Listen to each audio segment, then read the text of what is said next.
अंतर्राष्ट्रीय अर्थशास्त्री सुब्रो कमल दत्ता, जो कि प्रधानमंत्री अटल बिहारी वाजपेयी के नीति सदस्य के टीम में भी शामिल रहे, वो हमारे साथ है। हम उनसे सीधे जानते हैं। भारत एक उद्देश्य है कि 2047 तक विकसित राष्ट्र बने। विदेश नीति और आर्थिक नीति किस तरह से है और भारतीय जो अर्थव्यवस्था है वो वर्तमान में किस तरह से है, क्योंकि जो उद्देश्य लक्ष्य रखा गया है 2047 तक विकसित भारत का, वर्तमान में क्या उस आर्थिक नीति और विदेश नीति से हम 2047 के लक्ष्य को पूरा कर सकेंगे? आपने माननीय प्रधानमंत्री जी श्री अटल बिहारी वाजपेयी जी का नाम का उल्लेख किया है, तो आपके सवाल पे उन्हीं का नाम का एक शब्द इस्तेमाल करके मैं अपनी बात का जवाब देता हूँ। मैं कहूँगा कि भारत के आर्थिक नीति और भारत के विदेश नीति मौजूदा समय पे अटल भी है और उफान पे भी है। अटल इसलिए है क्योंकि आसमान छू रहे हैं, और उफान इसलिए है क्योंकि समुद्र की गहराई से भी ज़्यादा गहरा है आज अगर भारत के विदेश नीति और आर्थिक नीति को देखें। और इसीलिए मैं समझता हूँ कि 2047 पे भारत एक सक्षम राष्ट्र के हिसाब से उभर के आएगा और विकसित हो जाएगा। ये माननीय प्रधानमंत्री जी का जो नीति है और जो उनका जो सोच है भारत को लेके, और उन्होंने जो कहा है कि भारत को विकसित बनाना है 2047 तक, जब हम लोग आज़ादी का अमृत काल का 100 साल पूरा करेंगे, तो उस दौरान भारत को विकसित बनाने के लिए जो पहल माननीय प्रधानमंत्री जी ने शुरू किया है 2014 से, वो कहीं ना कहीं पे मुझे लगता है कि वो एक बुलेट ट्रेन का गति दिया है और दिशा भी दिया है, और उसके साथ साथ कहीं ना कहीं पे जिस तरह से लगातार अलग अलग चीज़ों पे भारत एक के बाद एक मंजिल को हासिल कर रहा है और उफान पे जिस तरह से है, वो कहीं ना कहीं पे मैं समझता हूँ कि वाशिंगटन में भी खलबली मचा दिया है, लंदन में भी खलबली मचा दिया है, बीजिंग पे भी और मॉस्को पे भी, और इसीलिए आज सारे देश कहीं ना कहीं पे भारत के साथ लामबंद होकर काम करना चाहते हैं।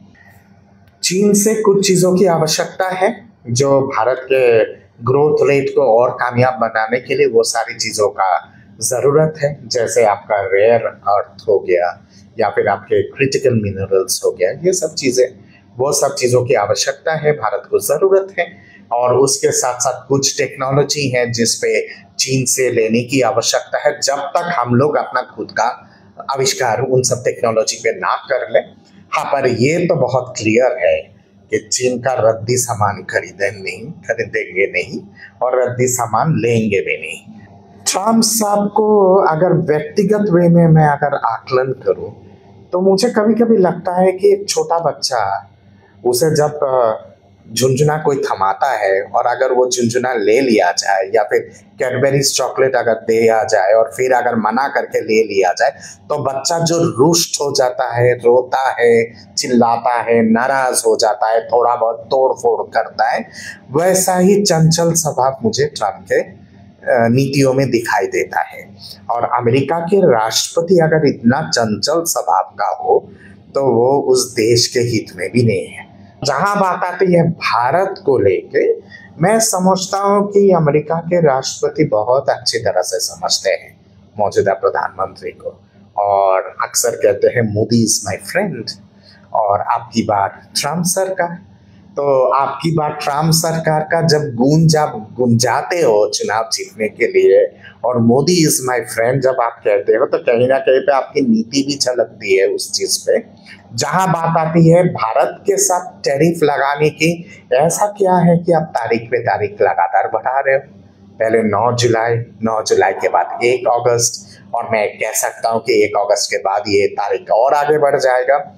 ये इसलिए क्योंकि 2 चीज प्रेसिडेंट ट्रम्प बहुत अच्छी तरह से समझते हैं। पहला तो ये है कि दुनिया मानता है प्रेसिडेंट ट्रम्प को सबसे बड़ा बिजनेसमैन, और प्रेसिडेंट ट्रम्प कहता है कि नरेंद्र मोदी जी दुनिया का सबसे बड़ा बिजनेसमैन है, क्योंकि Narendra Modi is a tough negotiator. यही तो राष्ट्रपति ट्रम्प का बयान है।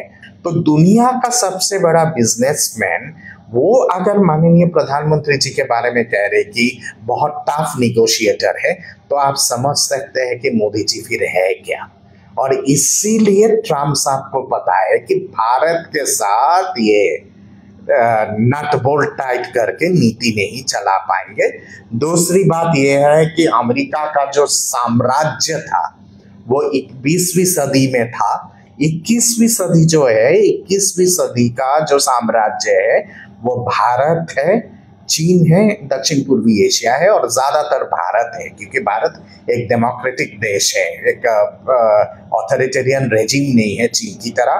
तो इसलिए 21वीं सदी पे अगर दुनिया का साम्राज्य का चाबी और ताला अगर भारत के हाथ में है, तो अमेरिका को तो हाँ में हाँ बोलना ही पड़ेगा।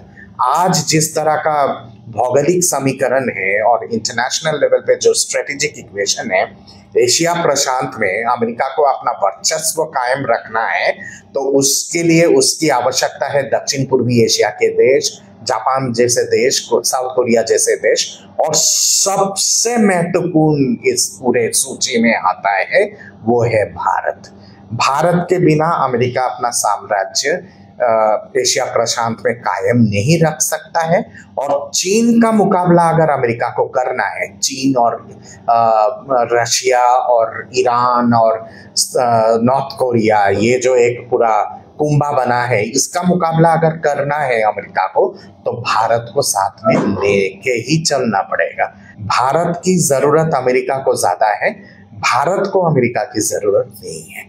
मोदी जी को स्वेच्छा से लोग श्रृंगार करके अवार्ड दे रहे और ट्रम्प साहब खुद मांग रहे हैं, दे दो दे दो दे दो मुझे नोबेल प्राइज।